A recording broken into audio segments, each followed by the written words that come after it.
샬롬 12월 31일 맥체인 성경 읽기 해설입니다. 세움북스에서 출간한 임승민 목사님의 해설입니다. 역대하 36장에는 유다의 멸망과 예루살렘 귀환 이야기가 있죠. 여호아하스, 여호야김, 요야긴 그리고 시드기야는 하나님 보시기에 모두 악한 왕이었죠.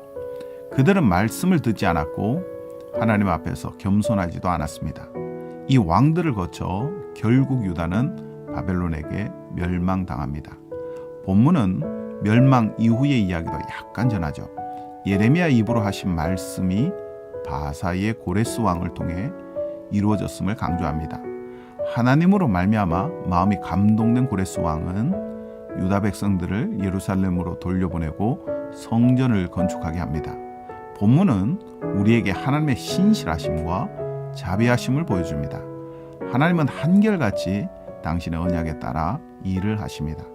겸손한 사람들을 가까이 하시고 교만한 사람들을 멀리 하십니다. 또한 하나님은 참으로 자비로우십니다. 교만하여 망한 사람들을 그냥 버리지 않으시고 다시 새롭게 시작하십니다. 하나님을 알아야 합니다.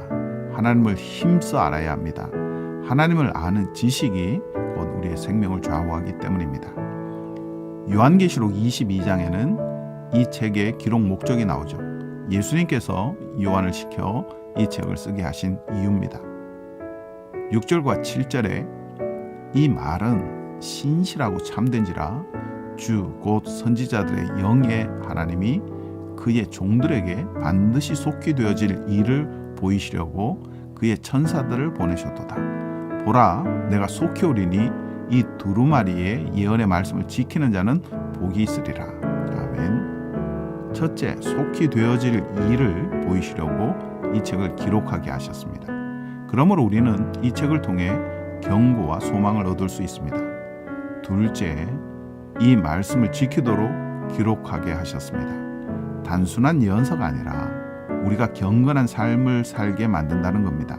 그러므로 우리는 이 책을 통해 오늘 어떻게 살아야 할지를 배울 수 있습니다. 무엇보다 우리는 이 책을 보며 이렇게 고백해야 합니다. 아멘. 주 예수여 오시옵소서.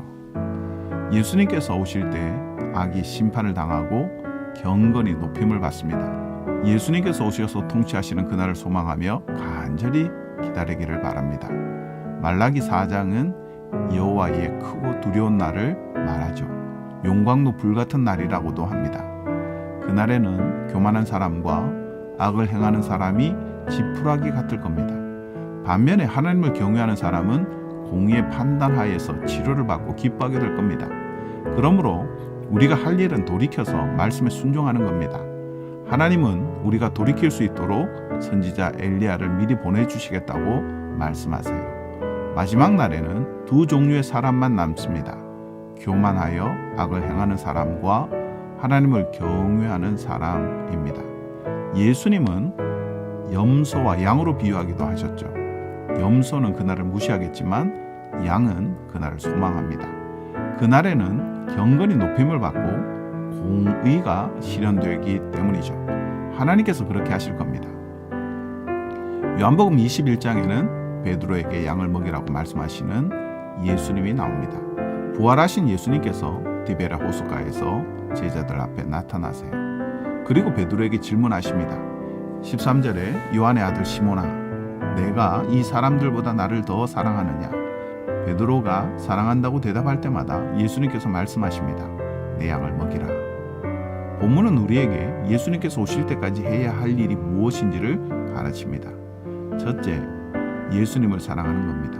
예수님을 사랑하는 것은 세 번의 질문을 던져서 확인해야 할 만큼 중요합니다. 예수님을 사랑하지 않으면 모든 것이 소용이 없기 때문이죠. 둘째, 예수님의 양을 돌보는 겁니다. 예수님을 사랑한다면 예수님께서 주신 새 계명, 곧 서로 사랑하라는 계명을 힘써 지켜야 합니다. 교회를 돌보고 형제를 사랑하며 이웃에게 자비를 베풀어야 합니다.